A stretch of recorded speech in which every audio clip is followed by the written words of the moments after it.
Now, some of the things that really accelerated my learning curve so that I could do better quickly was learning the success equations.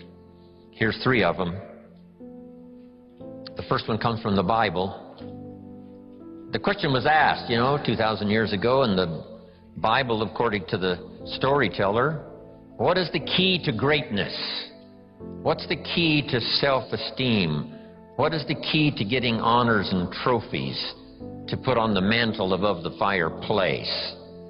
What is the key to receiving great respect? What is the key to wealth and abundance? What is the key to all of that, an extraordinary life? And here's the answer that was given, capsule form. According to the storyteller, the answer was, find a way to serve many people. Find a way to serve. Find the ways and means. Start rendering service. The more you serve, the greater your fortune. Service to many leads to greatness. Key. Next, John Kennedy. Speaking of politics today, we're surrounded by political speeches. Here was one of the best, John Kennedy, on his inaugural to be President of the United States all those years ago. Here's what he said, don't ask. Wow, don't we wish that was the current political philosophy? Where is John Kennedy? Where is he? John said, don't ask what the country can do for you. Ignore these promises of what everyone's saying, what the country can do for you. He said, don't ask what the country can do for you, but ask what? What could I do for my country? See, that's the whole turnaround in philosophical thinking. By asking, you receive so little. By serving, you receive so much. So rather than settle for the pennies of what someone could do for you, why not turn it around and find some way to serve? It's a pretty simple process. Johnny mows Mrs. Brown's lawn. She pays $3. Every time he mows her lawn, he collects $3. Thinking in terms of what could I do for my country?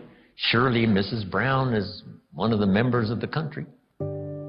So he mows her lawn and collects $3 and starts what we call an income and a career. Now what's next? What if Johnny gets Pete to mow Mrs. Brown's lawn? She still pays the $3, but now Johnny gives Pete $2 for mowing the lawn and keeps $1 because he's the one that got the work.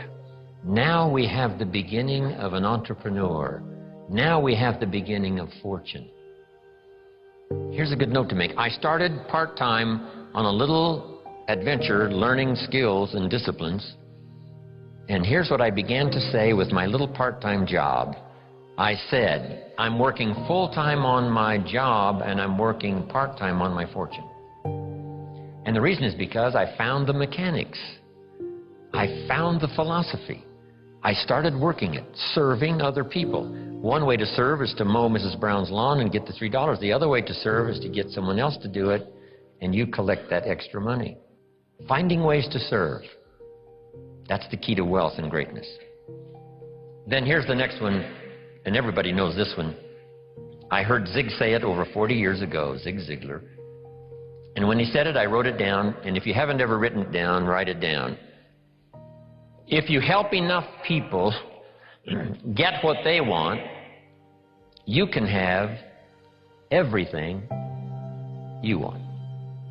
If you help enough people get what they want, you can have everything you want. When I heard Zig say that, I wrote it down, and maybe you want to do this. Underline the word everything. That's what was intriguing to me about this sentence. So these are the success equations. This is the wealth formula from the Bible, from John Kennedy, from Zig Ziglar. Next is a little phrase that I'd like to have you memorize. And if you memorize it, I'm sure it'll follow you for the rest of your life. And if you're ready, say, I'm ready. Ready. Here is the phrase. You can write it down as we memorize it. Here it is. From testimonials and personal experience, we have enough information to conclude. If you were composing this, I don't know what you would write after this. We have enough information to conclude that it's possible. Jot that down, that it's possible to design and live an extraordinary life.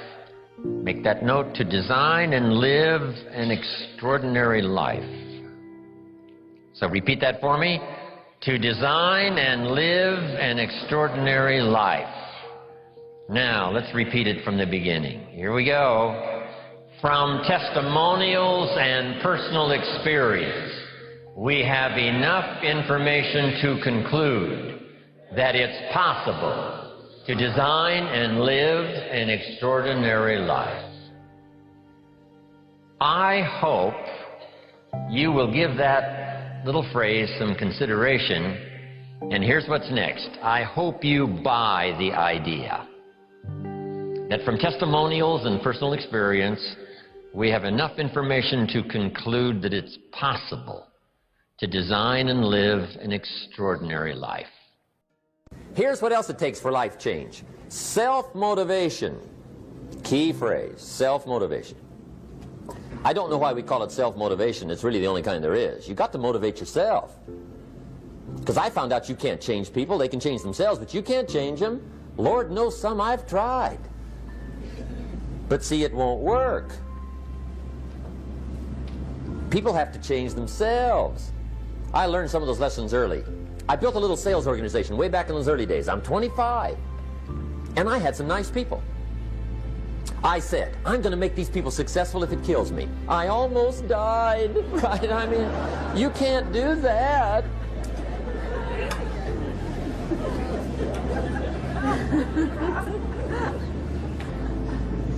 See, I've discovered this. Good people are not trained, they're found.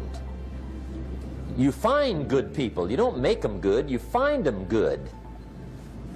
Training really is for the purpose of finding good people. You don't need much instruction for a good person. But too much training probably means you got the wrong people.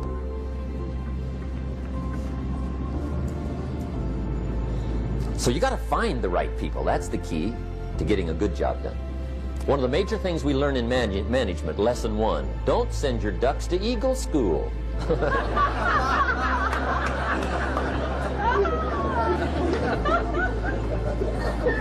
Because it won't help. I mean, I'm telling you, it won't help, no matter how good your school is.